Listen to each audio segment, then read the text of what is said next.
General Motors stock climbed from $80 to $85 over the past 3 trading sessions, a 6% gain that on the surface looked like a vote of confidence heading into the summer. But while the market was buying, GM's own chief executive was selling.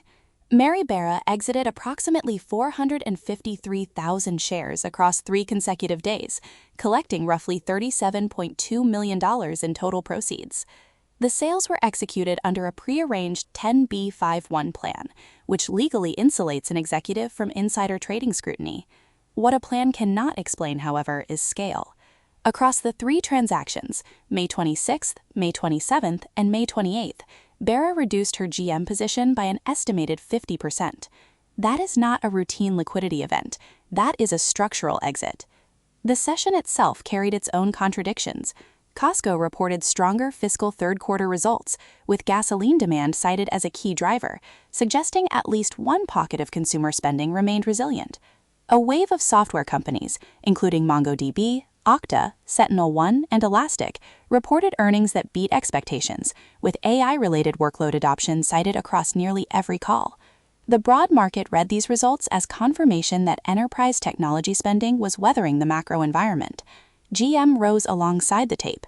The CEO sold into every session of that move.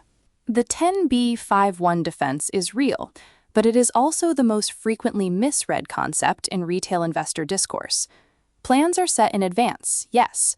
The legal protection is genuine. But the number of shares, the price floors, and the duration windows are all chosen by the executive at the time of plan creation. Barra chose parameters that resulted in 50% of her holding being liquidated into a rising tape. That decision predates the rally. The question is what she was looking at when she made it. TD Bank's economics desk, publishing alongside its second-quarter results this week, flagged U.S. core inflation drifting higher as tariffs flow through the supply chain, a direct cost headwind for any manufacturer sourcing components across borders. General Motors operates one of the most complex cross-border parts networks in the industry. Tariff pass-through to vehicle sticker prices has a ceiling set by consumer affordability. The margin compression lives on GM's income statement, not the customer's. That is the unstated premise embedded in the current GM stock rally. The market is pricing tariff risk as manageable. Barra's 10b5-1 parameters suggest she set a different assumption. A secondary signal reinforces the positioning read. Across the same 3-day window, Datadog CEO Olivier Pomel sold $18.9 million worth of DDOG shares, a 10% reduction in his own position.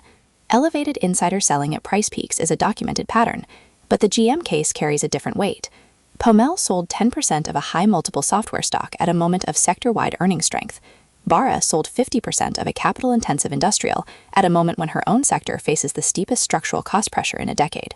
Academic research on executive 10.51 sales is consistent on one point. Position reductions exceeding 10% by C-suite insiders are statistically associated with equity underperformance over the subsequent 6 to 12 months.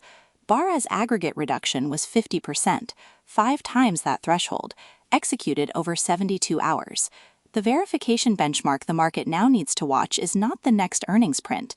It is GM's gross margin trajectory in the back half of 2026, as tariff-driven input costs work through vehicle production cycles that run 3 to 6 months in arrears. The GM rally from $80 to $85 this week has 2 candidate explanations.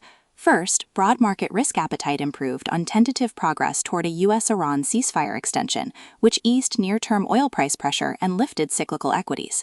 Second, the software earnings beat wave, MongoDB, Okta, SentinelOne, Elastic, Autodesk, UiPath, gave institutional investors confidence that AI-driven enterprise spending was holding, pulling risk assets generally higher.